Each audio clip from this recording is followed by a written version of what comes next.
Crossing borders. Lena had just moved to a new school in a part of the city she had never been before. Everything felt unfamiliar. The streets, the buildings, the voices. She walked into the schoolyard that first morning with her eyes down and her heart racing. She was used to being the outsider. Her family had moved many times.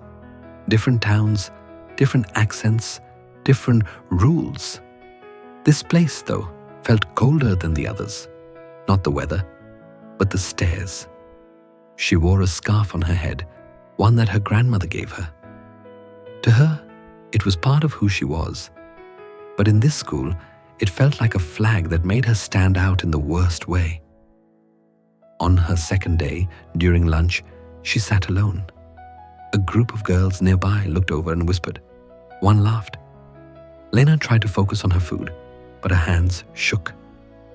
Suddenly, a soccer ball rolled across the pavement and stopped at her feet. She looked up. A boy stood nearby, tall, quiet, eyes curious. "You play?" he asked. Lena blinked. "Not really," she said, almost afraid to answer. He picked up the ball and smiled. "You want to learn?" That was the first time someone had spoken to her with kindness since she arrived. His name was Jacob. He lived just a few blocks from the school. He was in her math class, though she hadn't noticed him before. Over the next few days, Jacob invited her to play during lunch. At first, Lena hesitated. She didn't want to be seen, judged, mocked, but she showed up, and she smiled. The two began spending time together, not just at lunch, but during class, on the walk home, and eventually at the library. But not everyone liked what they saw. One afternoon, Jacob sat beside Lena during lunch. A group of boys nearby started whispering. One said loudly, "Why are you sitting with her?" Jacob looked up. "What do you mean?" "You know," one said, "she's not like us. Look at her clothes. Listen to her accent." Lena felt her face burn. She looked down, ready to get up. But Jacob placed his tray down and said, "She's my friend, and she's not the one being rude right now." The group went silent. The boys laughed awkwardly and left. Lena looked at him, unsure what to say. Jacob shrugged. "People draw lines," he said, "but we don't have to follow them." They finished their lunch in peace. Months passed. Lena began to feel at home in the school. She made more friends. Her voice grew stronger. She joined the soccer team. She even won a writing contest about courage and wrote it about Jacob. Years later, when they graduated, they stood together in the same row.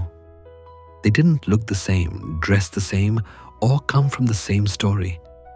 But they had crossed the invisible borders that many never try. And they did it with kindness.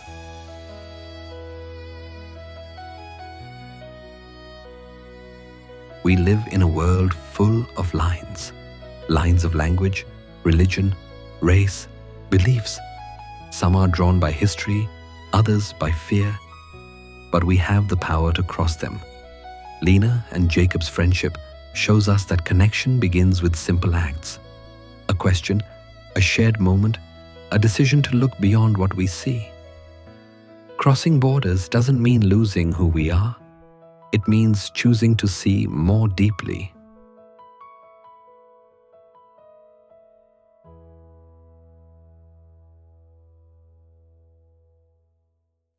Right now, I invite you to take a moment for self-reflection with some questions. Have you ever been judged or excluded for how you look, speak, or where you're from? Is there someone around you who might be feeling unseen or left out? What small step could you take to reach across a line that divides? Are there borders in your own mind that you could choose to cross? Kindness is brave. Friendship is powerful. And sometimes, courage looks like sitting beside someone others avoid. You don't have to fix the world. You just have to choose to see someone and to stay. Because every time we cross a border with kindness, we build a bridge. Thank you for listening. If this story resonated with you, just share it and follow for more stories that inspire. Because kindness connects us all. Take care, stay inspired, and keep it human.